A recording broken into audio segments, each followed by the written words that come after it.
Salut la gang, bienvenue à Radio B52. Merci de vous abonner en grand nombre, de le dire à vos amis, à vos connaissances. On passe ça. On veut vous parler d'un des joyaux repêchés par Tatou Bergevin et Trevor Timmins. Un joueur qui est américain qui s'appelle Cole Caufield. Écoutez, on vous en parle parce que c'est supposément une future star pour le Canadien de Montréal. Il a été repêché au premier rang, première ronde par les Canadiens de Montréal avant beaucoup de joueurs. On nous a dit que c'était un poteur en bon québécois, un compteur naturel, un gars qui faisait des belles passes, etc. Bref, encore une fois, la machine marketing du Canadien de Montréal, du recrutement du Canadien de Montréal, a été aussi bonne en marketing qu'elle peut être mauvaise en recrutement. Parce que Cole Caufield, nous, on veut vous en parler. Écoutez, on a regardé 2 matchs en fin de semaine, comme vous le savez, les fans du Canadien comme nous. Ils présentaient 2 matchs des Badgers de Wisconsin, l'université pour laquelle joue Cole Caufield. Et puis, c'est sûr qu'on ne se fait pas une idée sur 2 matchs. On a regardé d'autres statistiques. L'autre élément, c'est qu'évidemment, elle est jeune encore. Mais tout se dit, on a quand même déjà une très très bonne idée de ce que va nous donner un joueur. Parce qu'il y a des caractéristiques comme joueur de hockey qui ne s'apprennent pas à 29 ans ou à 28 ans. C'est des caractéristiques pour ceux qui ont joué à la game qui sont innés en toi, qui sont un peu dans ton ADN si on veut, etc. Nous, on va faire le bilan un petit peu de ce qu'on a vu de Cole Caufield, comprenez-vous? Parce que Cole là, est molle comme de la vinaigrette, là. OK? Il y a un petit côté chevreuil, Cole là. Effectivement, il y a des bonnes mains. Il shoot bien, il a un bon lancer du poignet, mais au total, ce gars-là ne montre pas des habiletés qui mériteraient ou qui méritaient d'en faire un premier choix. À l'évidence. Donc, c'est les risques que ce soit encore une fois un autre bust incroyable. Gracieuseté de Trevor Timmins et de Tatou Bergevin sont très élevés. Ce gars-là, vraiment, c'est high risk, là. High risk puis high maintenance. Il va falloir qu'il y ait de l'encadrement, du développement, puis vous ne le verrez pas dans la Ligue nationale avant l'âge de 24-25 ans s'il réussit un jour à percer la Ligue nationale. Écoutez, regardez la situation là froidement, parce que nous, comme vous, on veut que le Canadien rentre dans une série, qu'il s'améliore, puis qu'il gagne la Coupe Stanley depuis 1993, qu'on est dans la famine, dans le désert, comprends-tu, avec des clubs médiocres ou ordinaires. Peux-tu la gagner, cette petite Coupe Stanley-là, puis arrêter de regarder les clubs américains la gagner? Hein? Là, OK, c'est notre sport national encore, ça? Ça existe encore, ça? Cette notion-là de fierté nationale? En tout cas, revenons à Cole Caufield. Écoutez, on n'est plus en 1950, là, quand les joueurs, la moyenne de grandeur des joueurs était à 5 pieds 6 ou 5 pieds 7. Hein? Et puis quand tu avais un joueur qui mesurait 5 pieds 10, 5 pieds 11, 6 pieds, c'est un géant. Aujourd'hui, la moyenne, la grandeur des joueurs à la Ligue nationale de hockey est de 6 pieds et demi. Et ça s'en va vers 6 pieds et 1. OK? Et des joueurs en bas de 6 pieds, il y en a très peu et de moins en moins. C'est plate, mais c'est comme ça. C'est une ligue de géants à la Ligue nationale. Et pourquoi? Parce que les techniques de développement des joueurs font en sorte que maintenant, tu as des gars de 6 pieds 3 qui patinent aussi vite que les petits bonhommes de 5 pieds 6 en 1958. OK? Bon. Caufield mesure 5 pieds 8. Ça, c'est quand il a ses talons, là. Quand il met ses bottillons western à talons. Il n'est pas grand. Nous, on pense qu'il a moins que 5 pieds 8. Il est tout petit. OK? Et donc, il va se retrouver handicapé là, par rapport à sa grandeur, malheureusement. Quand tu es petit, si tu peux compenser par une attitude grit, une attitude hanger, une attitude agressive, que tu ne te laisses pas marcher ses pieds, là, tu sais, genre Martin Saint-Louis ou Antoine Roussel. Mais là, c'est pas ça qu'on a devant nous là, avec Cole Caufield. Là. Le gars va pas sur les longues bandes ben, là. Il aime pas ben les bandes.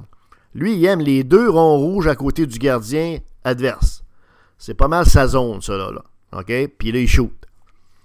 Mais le gars se fait...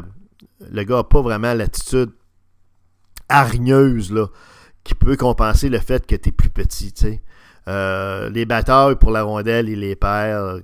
De toute façon, il n'aime pas les bandes, comme on vous le disait. Il y a plus une approche chevreuil. Tu sais, c'est coleslaw au field. Malheureusement, on aimerait ça vous dire des belles choses, c'est ça.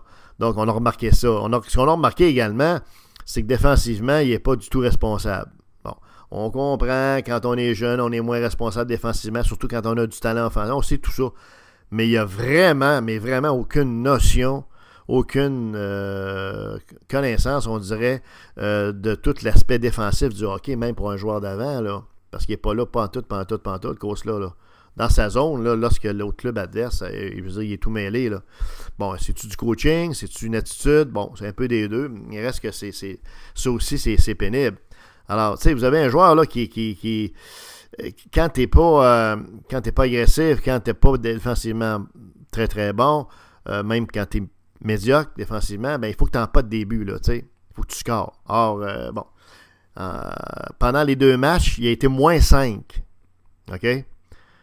Pendant 2 matchs. OK? Il y a 8 points en 8 matchs dans une ligue où tu as vraiment des clubs de chaudron en plus de ça. Parce que, faisons-nous pas d'idée, là, les Badgers au Wisconsin, là, ils pourraient se faire battre par le pire club de la Q, là, de la Ligue junior majeure du Québec. C'est pas du gros calibre, là. Vous regardez ces gars-là, par club, vous avez peut-être 2-3 bons joueurs, une coupe de papier, puis après ça, le reste, c'est des chaudrons. Ensuite, il y a des chandails, parce que leur papa avait de l'argent pour les envoyer là, puis ils rentrent en l'anonymise, ils rentrent du financement par le biais de leur petit garçon, en leur promettant de jouer dans le club de hockey. C'est toute une patente, ça, à l'américaine, ficelé financièrement, avec des passe-passe familiales, puis tout ça. Alors, vous n'avez pas du gros calibre. Là. C'est pour ça que ça me fait bien rire, moi, quand j'entends les joueurs du Québec dire « Oh, ben là, moi, je ne jouerai pas dans la Q, je vais aller dans la Ligue universitaire américaine. » Ben oui. À part pour le nom de Glamour, puis à faire des études à Harvard, qui sont des études de premier plan, tu y vas pas pour des raisons, en tout cas, sportives. Parce qu'il n'y a pas de joueurs qui sont venus d'Harvard, comprenez-vous, qui ont fait vraiment des flamèches là, dans la Ligue nationale de hockey. Maintenant, à Coleslaw Caulfield, donc. Il est trop petit.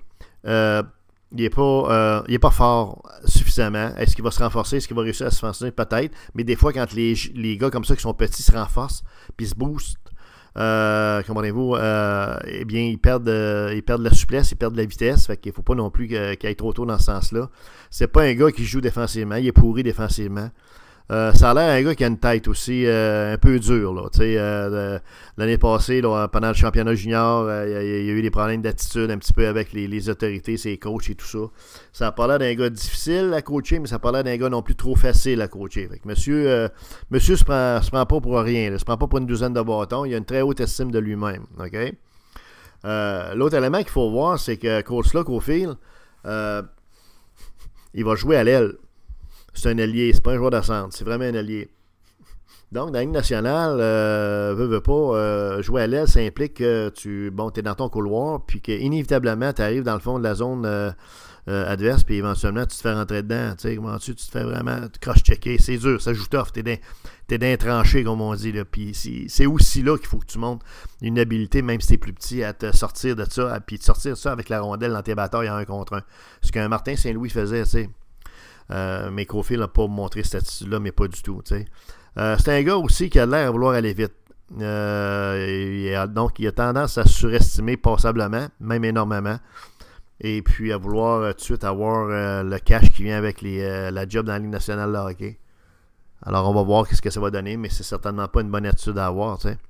En bout de ligne, ce choix-là est probablement un choix qui va avoir été très mauvais de la part de l'équipe de recrutement du club de hockey canadien. Malheureusement, on vous le dit depuis déjà des mois, même des années. Le recrutement du Canadien Montréal est médiocre en général. Et c'est encore un autre exemple. Là, déjà de prendre un risque avec un gars de 5 et 8 en 2020-21, il faut vraiment être capoté, complètement capoté sur la tête, comprenez-vous, là. Puis c'est rire du monde en place faire, rire de vous autres, de nous autres, les fans du Canadien de Montréal, des Habs, que va gagner la Coupe Stanley, puis se promener sur scène 4 avec les grands honneurs, mais on le fera pas avec Coleslaw Caulfield, comprenez-vous, le chevreuil.